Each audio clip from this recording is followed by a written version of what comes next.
اپنی ماں کی طرح کہنا اپنی بیوی کو، یہ کیا مسئلہ ہے؟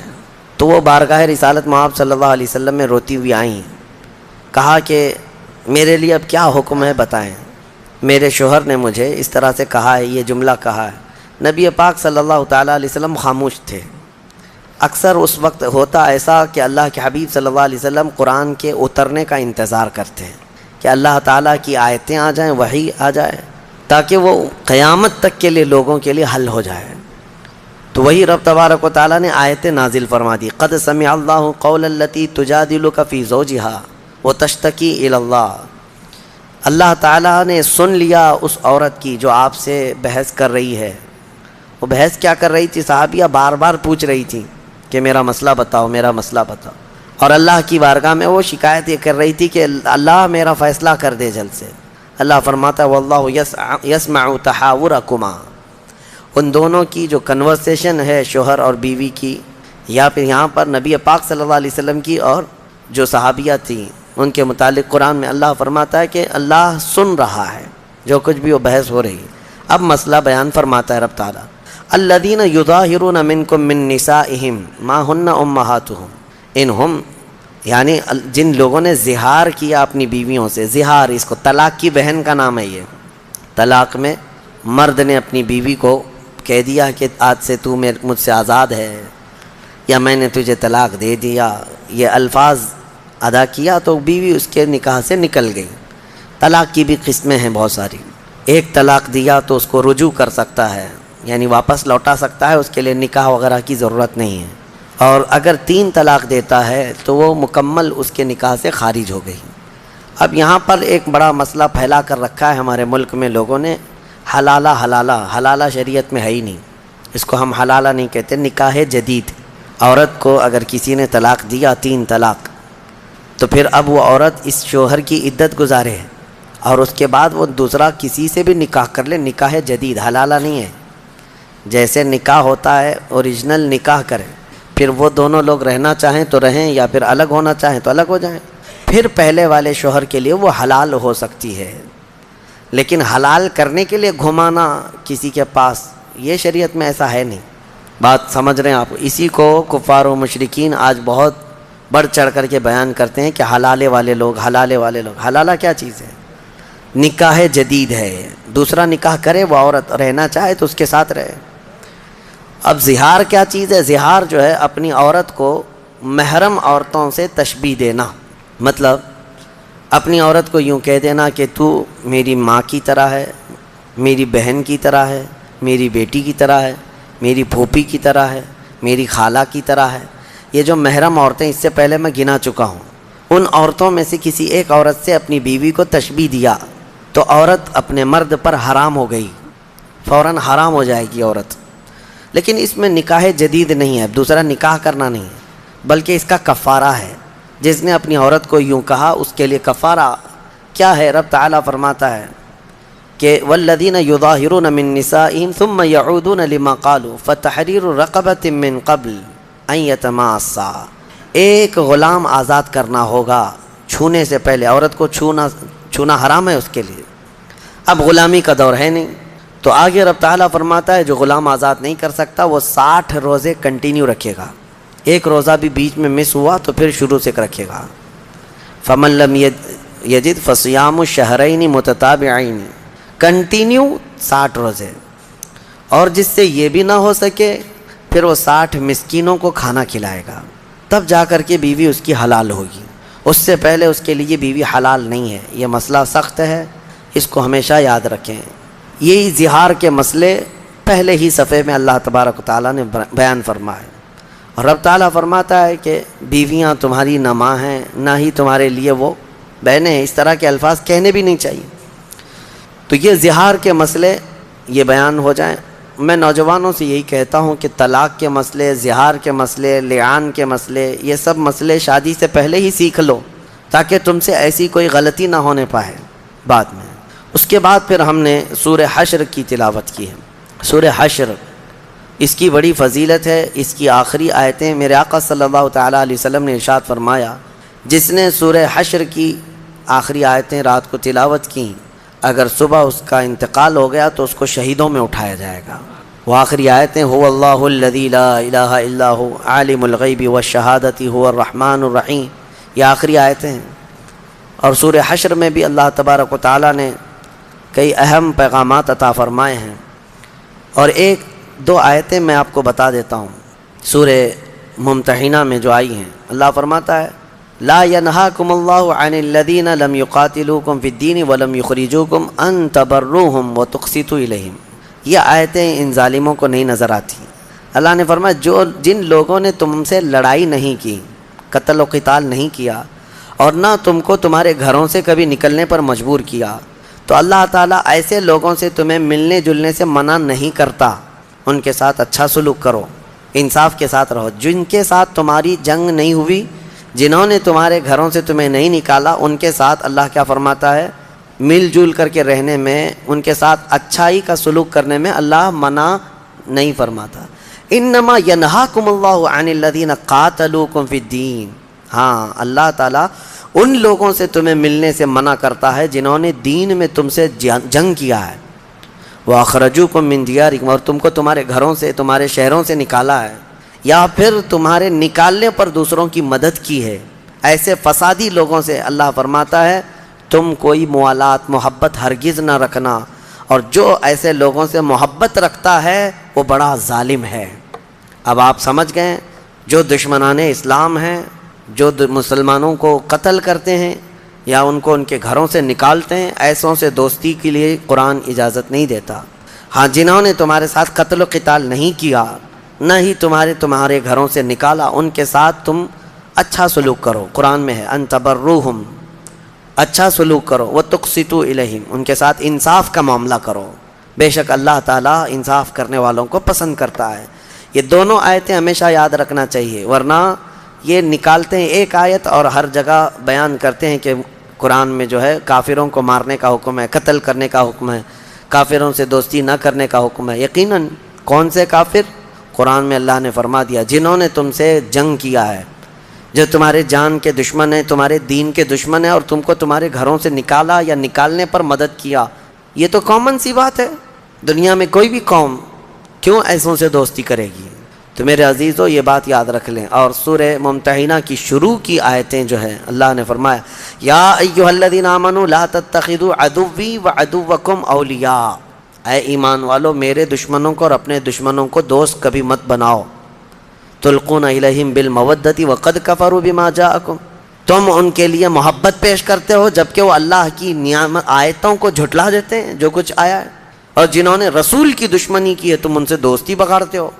قرآن پاک میں تنبیہ کے ساتھ، سختی کے ساتھ کہا گیا ہے، اور اگر تمہاری اولاد ہو، تمہارے جو کچھ بھی ہو، تمہیں فائدہ نہیں دیں گے اگر کافر ہیں تو، اس بات کو سمجھ کر کے چلیں۔ پھر سورہ مجادلہ میں جو پیغامات تھے اس میں سے ایک یہ ہے، اللہ تعالیٰ نے فرمایا الم تر الی الذین نہوا عن النجوی، کیا آپ نے نہیں دیکھا ان لوگوں کو جن کو منع کیا گیا ہے کانا پھوسی کرنے سے؟ اللہ تعالیٰ نے منع فرمایا۔ جب کوئی 3 لوگ بیٹھے ہوں تو اللہ فرماتا چوتھا اللہ ہے، تم اگر خفیہ باتیں کر رہے ہو، کانا پھوسی کر رہے ہو، ما یکون من نجوی ثلاثۃ الا هو رابعهم ولا خمسۃ الا هو سادسهم، اگر 5 لوگ بیٹھ کر کے کر رہے ہو تو چھٹا رب تبارک و تعالیٰ ہے۔ تو اس طرح کی حرکتوں کو منع کیا گیا ہے، یہ کانا پھوسی کرنا، خفیہ باتیں کرنا، کس طور پر؟ جب لوگ تمہارے سامنے بیٹھے ہوں۔ اب مثال کے طور پر 8-10 لوگوں کی محفل بیٹھی ہے، 2 ہی لوگ بیٹھ کر کے اس میں خسر پھسر کر رہے ہوں، تو یہ اخلاق سے گری ہوئی بات ہے، کیونکہ دوسروں کے دلوں میں شیطان شک ڈال دے گا کہ یہ میرے ہی متعلق کچھ بول رہے ہیں، اور ہر ایک یہی سوچنے لگے گا کہ یہ میرے خلاف پلاننگ چل رہی ہے۔ اس طرح کی حرکت کرنے سے پرہیز کرنا چاہیے، بچنا چاہیے۔ اللہ تعالیٰ نے فرمایا کتب اللہ لأغلبن انا ورسلی، اللہ نے یہ لکھ دیا ہے کہ اللہ تبارک تعالیٰ فرماتا ہے ضرور ضرور اللہ ہی غالب آئے گا اور اس کے رسول غالب آئیں گے۔ اور پھر یہ ایک آیت یہ بھی میں آپ کو سنا دوں، لا تجد قوما یؤمنون باللہ والیوم الآخر یوادون من حاد اللہ ورسولہ ولو کانوا آباءہم او ابناءہم او اخوانہم او عشیرتہم۔ اللہ فرماتا ہے محبوب آپ ایسے لوگوں کو نہیں پائیں گے جو اللہ پر اور آخرت پر ایمان رکھتے ہوں، ایسے مومنین کبھی بھی اللہ اور اس کے رسول کے دشمنوں سے دوستی ہرگز نہیں کریں گے، چاہے ان کے باپ ہوں، چاہے ان کے بھائی ہوں، چاہے ان کے خاندان والے ہوں، چاہے ان کے بیٹے ہوں، دوستی نہیں کریں گے۔ یہ قرآن کی آیت ان صحابہ کے لیے ہے۔ ایک بار حضرت ابو عبیدہ بن جراح، ان کے متعلق کی روایت ہے، بارگاہ رسول صلی اللہ علیہ وسلم میں آئے، ایک کپڑے میں کسی کا کٹا ہوا سر لے کر کے آئے جس سے خون ٹپک رہا تھا۔ حضور نے پوچھا یہ کیا ہے؟ سر وہ کپڑا ہٹا کر دکھایا، کہا یہ میرے باپ کا سر ہے۔ کہا کس نے قتل کیا؟ کہا میں نے کیا۔ کیسے؟ انہوں نے کہا کہ حضور بہت برداشت کیا، جب میں گھر جاتا تھا یہ آپ کو گالیاں دیتا تھا، ہر بار یہ آپ کو گالیاں دیتا، اور میں اس کو بارہا سمجھاتا کہ جو کوسنا ہے، جو بولنا ہے مجھے بول، میرے مصطفیٰ کی شان میں کوئی جملہ نہ کہنا، لیکن یہ مجھے جلانے کے لیے ہمیشہ آپ کی شان میں بری باتیں کہتا۔ آج میں شکار سے واپس آ رہا تھا، اپنے معمول کے مطابق یہ مجھے بولنے کی بجائے آپ کی شان میں گندی گالیاں دینے شروع کیا۔ مجھ سے برداشت نہ ہوا اور میں نے تلوار اٹھائی اور چلا دیا، گردن کٹ گئی۔ پھر مجھے احساس ہوا کہ میں نے جس کا قتل کیا، اگر مجھے یہ سزا ہے تو میں بارگاہ مصطفیٰ میں حاضر ہوتا ہوں، جو سزا ہوگی قبول کروں گا۔ حضور پاک صلی اللہ تعالیٰ علیہ وسلم کے پاس وہ آئے اور کہا کہ میری جو سزا ہے وہ دے دے۔ اسی وقت یہ آیت اتری، اللہ نے فرمایا ایمان والے چاہے ان کا باپ ہو چاہے بیٹا ہو، ایسوں کی وہ ذرا برابر رعایت نہیں کرتے جو اللہ اور اس کے رسول کے دشمن ہیں۔ تو اللہ کے نبی صلی اللہ تعالیٰ علیہ وسلم نے فرمایا کہ تمہارے اس عمل کو اللہ تبارک و تعالیٰ نے گناہ نہیں فرمایا، بلکہ آیت میں اللہ نے فرمایا رضی اللہ عنہم ورضوا عنہ، اللہ ان سے راضی ہوا، اللہ ان سے راضی ہوا اور وہ اللہ سے راضی ہوئے، اللہ ان کو جنت میں داخل فرمائے گا۔ اصل رشتہ ہمارا حضور پاک کی ذات سے جڑا ہوا ہے۔ اگر یہ رشتہ سلامت ہے تو ہمارے سارے رشتے ہیں، اور اگر یہ رشتہ نہیں ہے تو پھر ہمارے کوئی رشتے نہیں ہیں۔ ہاں، بہت آسان سا ہے اصول دوستی اپنا، جو ان سے آشنا نہیں وہ ہمارا ہو نہیں سکتا، جو نبی پاک صلی اللہ تعالیٰ علیہ وسلم کا نہیں ہے وہ پھر وہ ہمارا نہیں ہو سکتا۔ سورہ صف کی ہم نے تلاوت کی جس میں اللہ نے صحابہ کی تعریف فرمائی، ان اللہ یحب الذین یقاتلون فی سبیلہ صفا کانہم بنیان مرصوص، بے شک اللہ تعالیٰ ان مجاہدین سے بہت محبت کرتا ہے کہ جب وہ اللہ کی راہ میں جہاد کے لیے جاتے ہیں تو ایسی صف بناتے ہیں جیسے سیسا پلائی ہوئی دیوار ہو، کوئی ان کی صفوں کو نہیں چیر پاتا۔ آپ کو پتہ ہے حضرت عمر فاروق رضی اللہ تعالیٰ عنہ کا قتل کرنے والا نماز کی حالت میں آپ کو قتل کیا گیا تھا۔ آپ فجر کی نماز پڑھا رہے تھے، ایک رکعت ہو چکی تھی، اور حضرت عمر فاروق رضی اللہ تعالیٰ عنہ کو ابو لولو مجوسی پیچھے سے آ کر ایسا وار کیا تھا کہ حضرت عمر فاروق رضی اللہ تعالیٰ عنہ کی پیٹھ سے وہ زخم سینے کی طرف آیا اور آپ مصلی پر گر گئے۔ لیکن یہ جو صحابہ مسجد نبوی میں نماز پڑھ رہے تھے کسی نے نماز نہیں توڑی۔ حضرت عمر فاروق رضی اللہ تعالیٰ عنہ جب مصلی کے کنارے گر گئے تو حضرت عبد الرحمن بن عوف رضی اللہ تعالیٰ عنہ آگے بڑھے اور ایک رکعت انہوں نے کمپلیٹ کرائی۔ یہ نہیں کہ بھگدڑ مچ گئی۔ خلیفہ وقت 10 سال جنہوں نے خلافت کیا ہے حضرت عمر فاروق، امیر المومنین شہید ہو چکے یا مصلی پر گر چکے، بھگدڑ مچ گئی انہیں۔ پیچھے سے حضرت ابن عوف آگے بڑھے، انہوں نے نماز کمپلیٹ کرائی ایک رکعت، اور سلام پھیرنے کے بعد جس نے قتل کیا تھا اس کو ڈھونڈنا ہی تو تھا۔ لیکن میں جس وجہ سے یہ واقعہ عرض کر رہا ہوں کہ وہ مسجد سے باہر جا ہی نہ سکا۔ کیوں؟ صحابہ کی صفیں اتنی مضبوط ہوتی تھی کہ کسی صف کو وہ پھلان ہی نہیں سکا۔ انہی صفوں کی تعریف میں اللہ نے فرمایا یہ اللہ کے رسول کے غلام صحابہ مجاہدین ایسی صف بناتے ہیں جیسے سیسا پلائی ہوئی دیوار ہے۔ کوئی اس میں سیسا پلائی ہوئی دیوار کا مطلب یہ ہوتا ہے کہ اس میں سوراخ بھی کرو تو سوراخ نہیں ہوتا۔ سیسے والی دیوار میں، سیمنٹ کی دیوار میں سوراخ تو ہو جاتا ہے، سیسے کی دیوار میں ہوتا بھی نہیں، بڑا مشکل ہے۔ تو صحابہ کی صفوں کی اللہ نے تعریف فرمائی۔ آج ہماری صفیں کہاں ہیں؟ اللہ ہمیں وحدت صفوف عطا فرمائے، یعنی صفیں اللہ تعالی ہمیں متحد رکھنے کی توفیق عطا فرمائے۔ اور حدیث پاک ہے جس نے صف کو توڑا اللہ اسے توڑ دے گا۔ من قطع صفا قطع اللہ، جو صف کو قطع کرتا ہے۔ صف توڑنے کا مطلب یہ ہے کہ نمازوں میں بھی اگر آپ نے کشادگی رکھی جس کو فرجہ کہتے ہیں، اسی لیے سنت ہے میرے آقا صلی اللہ علیہ وسلم کی، جب بھی جماعت کے لیے کھڑے ہوتے نماز کے لیے حضور رکعت باندھنے سے پہلے صحابہ سے کہتے استووا واعتدلوا، سیدھے ہو جاؤ، برابر ہو کر کھڑے ہو جاؤ، استقیموا، کندھے سے کندھا ملا لو، یہ تاکید کر کے پھر جماعت شروع کرتے۔ میرے آقا کی سنت تھی یہ۔ کیوں؟ اس لیے کہ فرمایا گیا جب دو لوگوں کے بیچ میں گیپ ہوتا ہے، جگہ خالی ہوتی ہے، تو وہاں شیطان داخل ہو کر دونوں کے دلوں میں وسوسے ڈالتا ہے۔ صفوں کو مضبوط کرنا ضروری ہے۔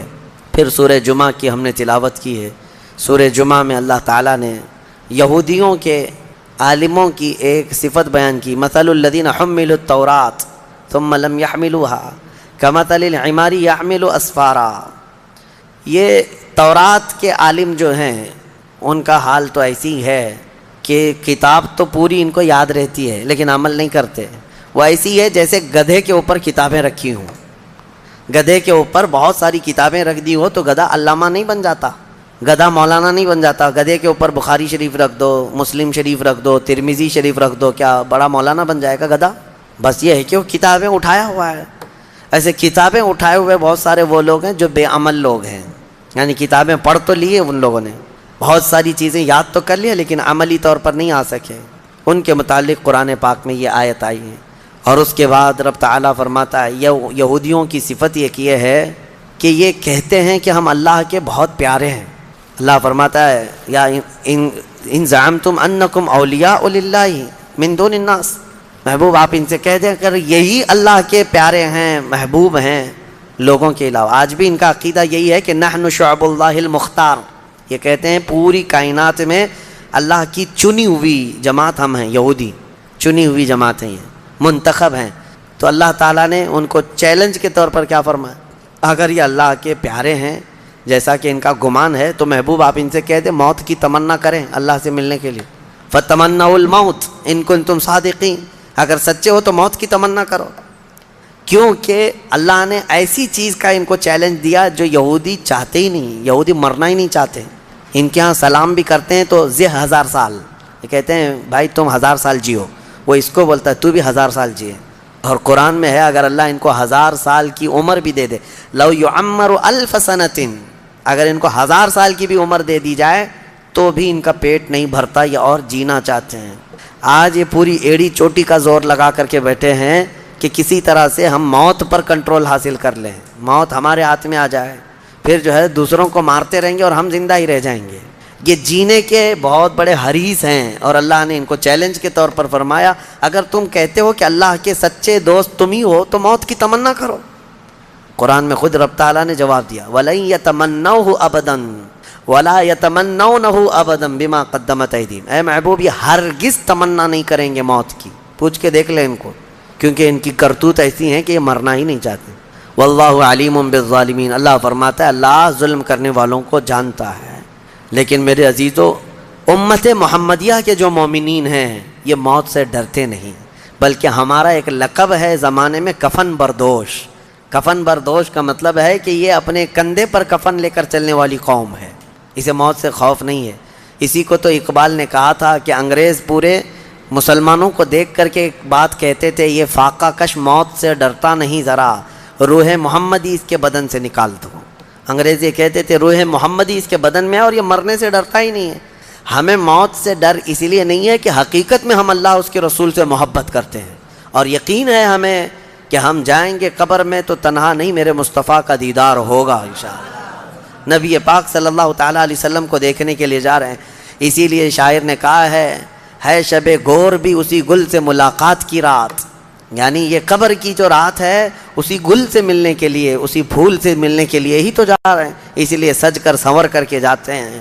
ہمارا یقین ہے الموت جسر یوصل الحبیب الی الحبیب، موت ایک برج ہے، ایک پل ہے، ایک حبیب کو دوسرے حبیب سے ملا دیتا ہے۔ یہودی نہیں، ان کے ہاں جان کی بڑی قیمت ہے، جان کی بڑی قیمت۔ ایک اسرائیلی بھی اگر کسی کے ہاں قیدی بن جائے، ایک اسرائیلی، اس کو چھڑانے کے لیے یہ 500 دوسرے قیدیوں کو آزاد کر سکتے ہیں، 500 قیدیوں کو آزاد کر دیں گے ایک اپنے اسرائیلی کو چھڑانا ہو۔ موت کی ان کے ہاں بہت، موت کا بڑا خوف ہے، بہت ڈر ہے، اور قرآن کہہ رہا ہے، یہ میری بات نہیں، قرآن کہہ رہا ہے موت کی تمنا نہیں کرتے۔ اسی لیے آج کے زمانے میں بھی یہ جن قوموں سے ڈرے ہوئے ہیں وہ مختصر سی جماعتیں ہیں، ان کے مقابل میں ہے نہیں، لیکن حماس سے، فلسطین کے، ایران سے، ان سب سے اتنے وہ خوفزدہ ہیں، چھوٹی چھوٹی جماعتیں ہیں ان کے ہاں، اور ان کے پاس تو سپر پاور طاقتیں ہیں، پوری دنیا کو ہتھیار بیچ بیچ کر کے جنگوں میں مبتلا کر رکھا ہے اس اسرائیل نے، پوری دنیا کو سپلائی کرتے ہیں، ان کے پاس ہائی لیول کے ڈیفنس ہتھیار موجود ہے، سب ہو کر کے بھی ڈرتے اتنے. ان کے ہاں بنک ہیں بہت سارے، یعنی جب کوئی میزائل داغا جائے تو یہ سیف ہونے کے لیے انڈر گراؤنڈ چلے جاتے ہیں، وہاں سیف انہوں نے کمرے بنا رکھے ہیں کہ اس پر میزائل کا اثر نہیں ہوگا. پورے ملک میں ہے 1 کروڑ کی آبادی، لیکن خوف اتنا طاری ہے، خوف اتنا طاری، مرنا نہیں چاہتے. اور اسی کو سورہ جمعہ میں رب تعالیٰ نے فرمایا کہ اگر یہ جو دعویٰ کرتے ہیں کہ دنیا میں اللہ کی پسندیدہ قوم یہی ہیں، تو پھر ان سے کہیں کہ مرنے کی تمنا کریں، پھر اللہ کے پاس جانا ہے نا. ہر محبوب چاہتا ہے اپنے محبوب کے پاس جائے، ہر محب چاہتا ہے اپنے محبوب کے پاس جائے. میرے عزیزو، اللہ کریم نے اسی سورہ جمعہ میں یہ بھی حکم نازل فرمایا، یا اے ایمان والو، جب نماز کے لیے بلایا جائے تو دوڑ پڑو. اذا نودی للصلاة من یوم الجمعۃ فاسعوا الی ذکر اللہ. جب جمعہ کی اذان ہو جائے تو خرید و فروخت چھوڑ دو اور دوڑو اللہ کی طرف سے. جمعہ کی اذان کے بعد خرید و فروخت کرنا حرام ہے، حرام ہے. دکانیں کھول کر مت بیٹھے رہو. جمعہ کی اذان ہو گئی، وذروا البیع، اللہ نے فرمایا چھوڑ دو خرید و فروخت وغیرہ ساری چیزیں چھوڑ دو. جمعہ کی اذان ہو چکی ہے، تمہیں بلایا گیا بھی، دوڑنا ضروری ہے. دوڑنے کا مطلب اللہ کے ذکر کی طرف آ جاؤ. یہاں تو جمعہ کے لیے لوگ خطبے کے بعد انتظار کرتے رہتے ہیں، امام صاحب نماز کے لیے کھڑے ہو جائیں گے تو گھر سے نکلیں گے ہم. خطبہ بھی تمہارے لیے جمعہ کے واجبات میں سے ہے، اس میں ضروری ہے. بہرحال اللہ کریم نے اس میں سورہ جمعہ میں جمعہ کی نماز کے لیے فوراً اپنے ہاں سے نکلنے کا حکم فرمایا. صحابہ کا حال بھی یہی تھا. اور اس کے بعد اللہ فرماتا ہے جب نماز مکمل ہو جائے تو پھیل جاؤ زمین پر اور اللہ کا رزق تلاش کرو. بے شک اللہ تبارک و تعالیٰ بہترین رزق دینے والا ہے. منافقوں کے لیے بھی ایک پوری سورہ آئی ہے، سورۃ المنافقون. اور اللہ نے فرمایا اے محبوب، جب آپ کے پاس منافق آئیں اور یوں کہیں گے نشہد انک رسول اللہ، وہ کہیں گے ہم گواہی دیتے ہیں آپ اللہ کے رسول ہیں. واللہ یشہد ان المنافقین لکاذبون، محبوب اللہ گواہی دیتا ہے کہ یہ منافق جھوٹ بولتے ہیں. وہ آپ کے سامنے آ کر کہتے ہیں کہ آپ اللہ کے رسول ہیں، لیکن اللہ گواہی دیتا ہے کہ یہ جھوٹ بولتے ہیں. آپ کو میں ایک بات بتاؤں، ایک جہاد میں حضور صلی اللہ تعالیٰ علیہ وسلم کے صحابہ سب گئے تھے، اس میں منافقین بھی اس وقت شامل ہو جاتے تھے. عبداللہ بن ابی جو منافقوں کا سردار ہے، جو جنگ احد میں 300 لوگوں کو لے کر الگ ہو گیا تھا، ایک غزوے سے واپس آ رہے تھے تو ایک کنویں پر صحابہ میں آپس میں تکرار ہو گئی. یعنی مہاجر صحابی تھے ایک اور ایک مدینے کے تھے، تو مدینے والے اور مکہ والے ان دونوں میں پانی کو نکالنے میں کوئی تکرار ہو گئی. تو وہ جو عبداللہ بن ابی تھا اس نے دیکھا اور کہا ان کی بہت ہو گئی ہے، مدینے میں آ کر کے اب یہ مدینے والوں پر قبضہ کر لیے، اور اب تو اتنی ہمت ہو گئی کہ مدینے والوں کے ساتھ لڑائیاں بھی کرنے لگ گئے. تو عبداللہ بن ابی نے بھڑکایا، انصار کو جا کر کے بھڑکا رہا تھا کہ یہ مکہ سے ہجرت کر کے آئے اور دیکھو اب تمہارے لوگوں کو مارنے لگ گئے ہیں، یہ جھگڑنے لگ گئے ہیں. اور اس کے بعد اس نے باتوں میں یہ کہا کہ اب ہم مدینے جائیں گے تو ہم عزت والے لوگ وہاں جتنے ذلیل ہیں سب کو ہم نکالیں گے. اس نے کس کو کہا؟ حضور صلی اللہ علیہ وسلم کو اور ان کے صحابہ جو ہجرت کر کے آئے ان کو کہا جتنے ذلیل لوگ ہیں ہم ان کو نکالیں گے. یہ اس خبیث نے کہا تھا عبداللہ بن ابی نے. یہ باتیں چلنے لگیں اور عبداللہ بن ابی نے یہ کہا تو کچھ لوگوں نے سنا تھا، حضور تک یہ بات آئی نہیں تھی. اب مدینے کی طرف جب یہ قافلہ چلا تو بیچ میں عبداللہ بن ابی کا یہ بیٹے ہیں، عاشق رسول ہیں، باپ منافقوں کا سردار ہے، بیٹا پکا عاشق رسول ہے. مدینے کے باہر ہی اپنے باپ کا راستہ روک کر کھڑے ہو گئے. کہا میں نے سنا ہے کہ تم نے اللہ کے رسول اور ان کے ساتھی جو مہاجرین صحابہ ہیں ان کو کہا کہ ذلیل لوگوں کو تم مدینے سے نکالو گے. عبداللہ بن ابی جھوٹ بولتا تھا بہت. کہا کہ کس نے کہا؟ ایسی بات نہیں ہے، ویسی بات نہیں. تو اس کے بیٹے جو تھے انہوں نے کہا جس نے بھی کہا لیکن مجھے یقین ہے کہ تو نے کہا ہوگا. اپنے باپ سے وہ لڑتے رہے. کہا کہ نہیں میں نے ان کے لیے نہیں کہا، ان کے لیے نہیں کہا، میں فلاں کے لیے کہا. وہ ضد پر کھڑے تھے کہ میں اس وقت تک تجھے مدینے میں داخل ہونے نہیں دوں گا. اپنے باپ کو، مدینہ قریب ہے، اپنے باپ سے کہتے ہیں میں اس وقت تک مدینے میں داخل ہونے نہیں دوں گا جب تک تم اعلاناً یہ نہیں کہو گے کہ تم ذلیل ہو اور رسول اللہ عزت والے ہیں. جب تک تم یہ اعلان کے ساتھ نہیں کہو گے. بیٹا اڑ گیا اور منافقین کا سردار وہ کہنے لگا، حضور پاک صلی اللہ علیہ وسلم کے پاس آ کر شکایت کیا کہ یہ میرا بیٹا ایسا ایسا میرے متعلق کہہ رہا ہے، میں بھلا آپ کی تعریف کرنے والا آدمی، میں آپ کے گن گانے والا آدمی، مجھے یہ ایسا کہہ رہا ہے۔ تب آیتیں اتری، یہ پورے سورہ منافقون آ گئی۔ اللہ نے فرمایا یقولون لئن رجعنا الى المدینۃ لیخرجن الاعز منها الاذل وللہ العزۃ ولرسولہ وللمؤمنین ولکن المنافقین لا يعلمون۔ محبوب، یہ منافقین کہتے ہیں کہ اگر ہم مدینے لوٹ آئے تو عزت والے لوگ ہم لوگ ان ذلیلوں کو نکالیں گے۔ خبردار، عزت اللہ کی ہے، عزت رسول کی ہے، اور عزت ایمان والوں کی ہے، اور منافقین اس بات سے بے خبر ہیں، ان کو پتہ نہیں عزت کہاں ہے۔ نبی پاک صلی اللہ علیہ وسلم نے یہ آیت تلاوت فرمائی، پھر اس کے بعد اس منافقین کے سردار نے خوب چیخ چیخ کر کے کہا، لوگوں سنو کان کھول کر کے، ہم ذلیل ہیں اور محمد اللہ کے رسول عزت والے ہیں اور ان کے ساتھی عزت والے ہیں۔ تب بیٹے نے راستہ چھوڑا مدینے میں آنے کا۔ یہ صحابہ کا ایمان تھا، وہ حضور کے سامنے پھر